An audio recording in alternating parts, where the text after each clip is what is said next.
பொதுவா அரசியல் பிரபலங்கள், நடிகர்கள் போன்ற ஆட்களுக்கு விவிஐபி பாதுகாப்பு வழங்கி கேள்விப்பட்டிருப்போம். ஆனா ஒரு மீனுக்கு விவிஐபி பாதுகாப்பு வழங்கி இருக்காங்கன்னு சொன்னா நம்ப முடியுதா? ஆனா இதுதான் உண்மை. ஒரு நாட்டோட ராணுவம் இந்த மீனுக்கு பாதுகாப்பு வழங்குது.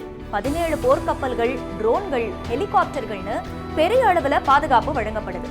இது எந்த நாட்டுல நடக்குது? இது எந்த வகையான மீன்? எதனால ஒரு மீனுக்கு இவ்வளவு பாதுகாப்புன்னு இப்ப பார்க்கலாம்.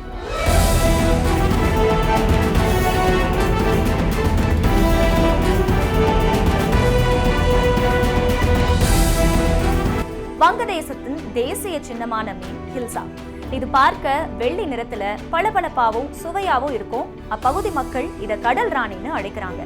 இந்த வகையான மீன்கள் வங்காள விரிகுடாவில இருந்து ஒவ்வொரு ஆண்டும் ஆறுகள்ல முட்டையிட திரும்புது. இந்த மீனை தான் இப்போ பாதுகாக்கிறாங்க.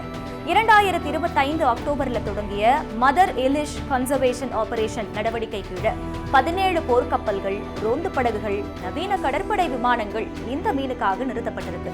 இதே போல கடற்படையும் ஹெலிகாப்டர்களும் இப்போ பாதுகாப்புல ஈடுபட்டிருக்கு. சந்த்பூர், பரிஷல், குல்னா உள்ளிட்ட 9 கடலோர பகுதிகளில் அக்டோபர் 4 முதல் 25ஆம் தேதி வரை மீன் பிடிக்க கடுமையான தடை விதிக்கப்பட்டிருக்கு. இந்த மீனுக்கு எதனால இவ்வளவு பாதுகாப்புன்னு கேள்வி எழுதல. ஏன்னா காலநிலை மாற்றம், கடல் மட்ட உயர்வு, அதிகப்படியான மீன் பிடித்தல் மாதிரியான காரணங்களால இந்த மீன்களின் எண்ணிக்கை வேகமா குறைஞ்சிட்டு வருதாம். சமீபத்திய புள்ளி விவரம் படி உலகில் ஹில்சா உற்பத்தியில 70% அதிகமானவை வங்கதேசத்துல இருந்துதான் வருது. ஆனா இந்த வகையான மீன்கள் வேட்டையாடப்படுவதால அதன் இருப்பு 30% குறைஞ்சிருக்குன்னு சொல்லப்படுது. முக்கியமா இந்த வகை மீன்கள் அக்டோபர் மாதத்துல தான் அதிகமா பாதிக்கப்படுவான். இப்போ சரியான நடவடிக்கை எடுக்கலனா அடுத்த 10 ஆண்டுகள்ல இந்த மீன்களின் எண்ணிக்கை பாதியா குறைஞ்சிடும்னு சுற்றுச்சூழல் நிபுணர்கள் எச்சரிக்கிறாங்க.